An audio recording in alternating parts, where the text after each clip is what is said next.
এই বিভৎস গরমে এসে কখন থেকে দাঁড়িয়ে আছি, একটা ট্রামের দেখা নেই। এই পেপসিটাই শেষ ভরসা। মৌলালি যে কখন পৌঁছবো কে জানে। নয় নয় করে 8-10 বছর হবে কলকাতা চত্বরে পা রাখিনি। এভাবে রাখতেই বা কে চেয়েছিল। কত স্বপ্নের মায়াজাল বুনেছিলাম, সাধের একটা ছোট্ট বুটিকের দোকান বানাবো, নিজের একটা কোম্পানি হবে। আর কোথায় কি, সবই এখন অতীত। বাবাও মারা গেলেন, বহু কষ্টে একটু একটু করে দাঁড় করানো তার সাধের দোকানটাও বন্ধ হয়ে গেল। কর্মচারীরাও সুযোগ বুঝে চম্পট দিল। তাই দায়ে পড়েই মেসোমশাইয়ের কাছ থেকে সাহায্য চাওয়া, তারই সোর্সে কাজের সুযোগ পেয়ে আজ ইন্টারভিউ দিতে আসা। ঠাকুর ঠাকুর করে চাকরিটা পেলে বাঁচি।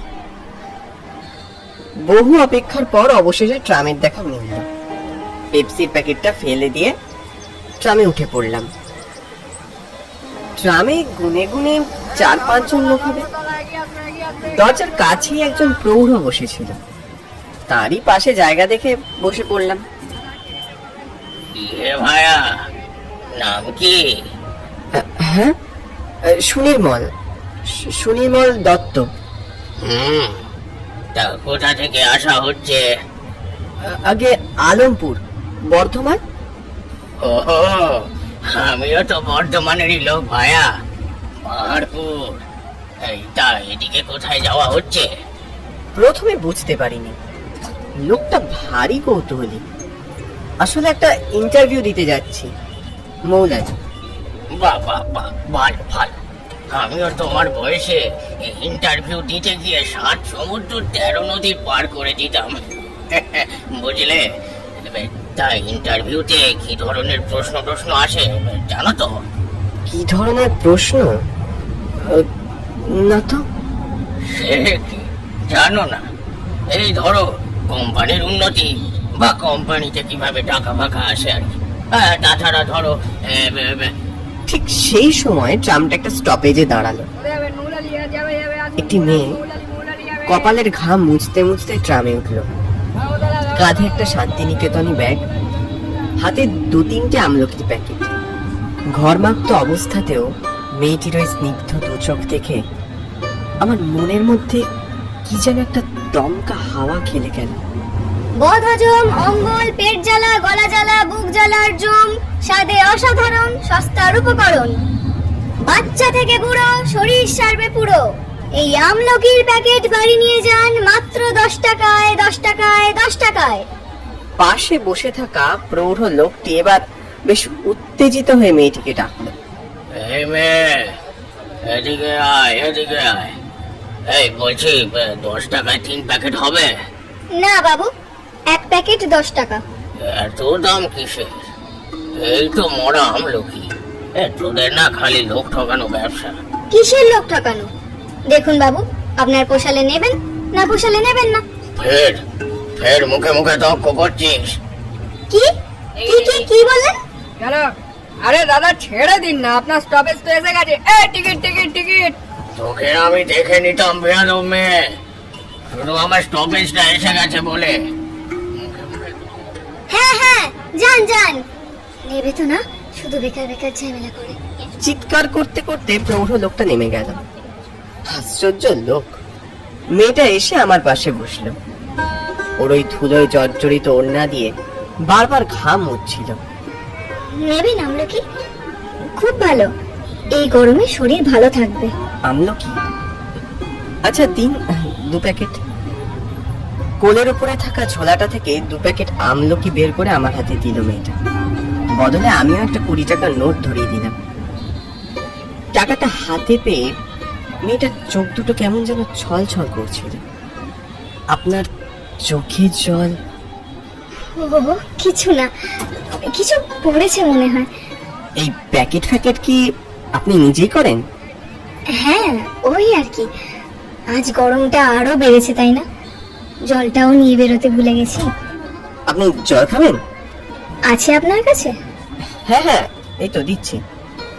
ব্যাগ থেকে জলের বোতলটা বের করে হাতে দিতে যাব, মনে হলো মেয়েটার সারা শরীর যেন কাঁপছে। জল নেওয়ার জন্য হাত বাড়াতেই ওর ওই কাতর ক্লান্ত শরীরটা আমার গায়ে এলিয়ে পড়ল। মেয়েটা সঙ্গে সঙ্গে সেন্সলেস হয়ে গেল।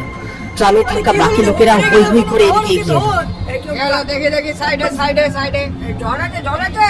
আমার হাত থেকে জলের বোতলটা কেউ যেন কেড়ে নিয়ে ওর মুখে জল ছেটাতে শুরু করলো। কিছুক্ষণ বাদে মেয়েটির জ্ঞান ফিরল। ওই তো চোখ মেলছে আস্তে আস্তে। আপনি ঠিক আছেন তো দিদি ভাই? ঠিক আছে ঠিক আছে। তারপর যে যার জায়গায় গিয়ে বসে পড়ল।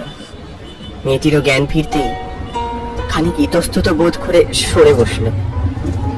আপনি দয়া করে কিছু মনে করবেন না। এ বাবা, ছি ছি, কেন মনে করব? হঠাৎ এমন ভাবে জ্ঞান হারালেন। আপনার শরীর ঠিক আছে তো? আর শরীরের আর কি দোষ বলুন? সকাল থেকে ছুটে চলা, একটার পর একটা রাস্তা, এ পাড়া থেকে সে পাড়া, এই বাস থেকে সেই বাস। তারপর আপনি প্রথম বউনি করলেন আজ। বাদ দিন সেসব কথা। কাঁদছেন কেন? আমার কথা ছেড়েই দিলাম। আমার ওই 1 বছরের দুধের ছেলেটা আজ 3 দিন হলো জ্বরে পড়ে আছে। খানিক ধাক্কা লাগলো। মেয়েটার সহ্য ক্ষমতা দেখে আশ্চর্য হলাম। ডাক্তার দেখিয়েছিলেন? না, পয়সা কোথায়? খাওয়ার পয়সা নেই আর ডাক্তার। আর আপনার স্বামী? একটা ছোটখাটো ছাপাখানায় কাজ করতো জানেন। ওর শরীর খারাপের পর বছর 2 আগে কাজটা চলে গেল। তখন থেকেই আমার পথে নামা। মেয়েটির কাঁধে থাকা শান্তিনিকেতনী ব্যাগটার দিকে চোখ যেতেই একটা অপরূপ কলকা দেখতে পেলাম। আগে খেয়াল করিনি তো। ওটা যে হাতেই আঁকা তা স্পষ্ট বোঝা যায়। এই ডিজাইনটাকার?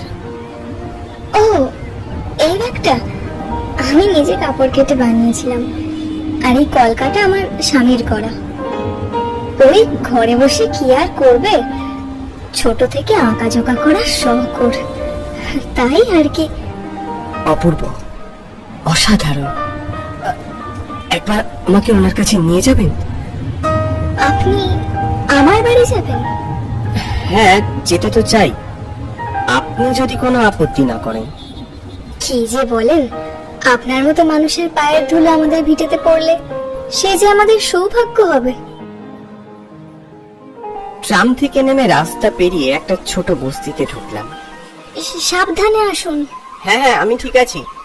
বস্তির সরু গলির শেষ প্রান্তে এসে পৌঁছে দেখলাম একটা জরাজীর্ণ ছোট্ট ঘর। টালির চালটারও খুব বেহাল অবস্থা। ঘরের ঠিক পাশেই একটা আমলকি গাছ। কি হলো, বাইরে দাঁড়িয়ে রইলেন যে? হ্যাঁ হ্যাঁ, যাই। ছোট্ট দাওয়া পেরিয়ে ঘরে ঢুকলাম। ঘরের মধ্যে খানিক দূরে ছড়িয়ে ছিটিয়ে পড়ে আছে একটা ফাঁকা হাড়ি। সামনের তাকে রয়েছে সামান্য কয়েকটা কৌটো। একটা দড়িতে জামা কাপড় ঝুলছে। দেওয়ালের বিভিন্ন জায়গায় হাতে আঁকা অপূর্ব সব পোর্ট্রেট। জানলার গড়াদের পাশে হালকা আলোয় হেমন্তকে দেখলাম। ওটাই হেমন্ত, সন্দেহ নেই। গাল ভর্তি দাড়ি, চোখে চশমা, তবু হাতড়িয়ে হাতড়িয়ে খাতার মধ্যে কি যেন এঁকেই চলেছে। মেয়েটা একটা পুরোনো দিনের কাঠের চেয়ার এগিয়ে দিয়ে বলল, বসুন। চোখে ভালো দেখতে পায় না তো, তাই কোম্পানিতে আর রাখেনি। কি গো, দেখো কে এসেছে। কে কে এসেছে? আপনি আমায় চিনবেন না, আমার নাম সুনির্মল। আপনার হাতের কাজগুলো দেখলাম, খুব সুন্দর। আপনি আমার বুটিকে কাজ করবেন? খাতাটা ফেলে দিয়ে হেমন্ত কেমন নির্লিপ্ত দৃষ্টিতে চেয়ে রইল।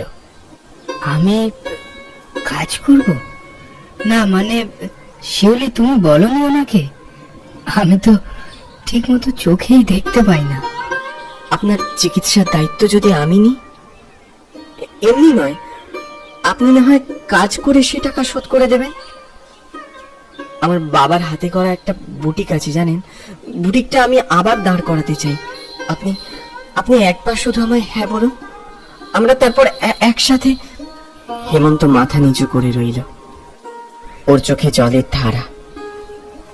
পাশ থেকে শিউলেরও কান্নার শব্দ পেলাম। এ কান্না বেদনার নয়, সুখের। পকেটের ফোনটা বেজে উঠল। ইন্টারভিউ দিতে আর যাওয়া হলো না। এই ভরা গ্রীষ্মেও এই ছোট্ট বাসায় মনে হলো কতদিন পর শরতের মিঠে রোদ্দুর ঢুকেছে, আর তার সাথে হেমন্তের হিমেল হাওয়া।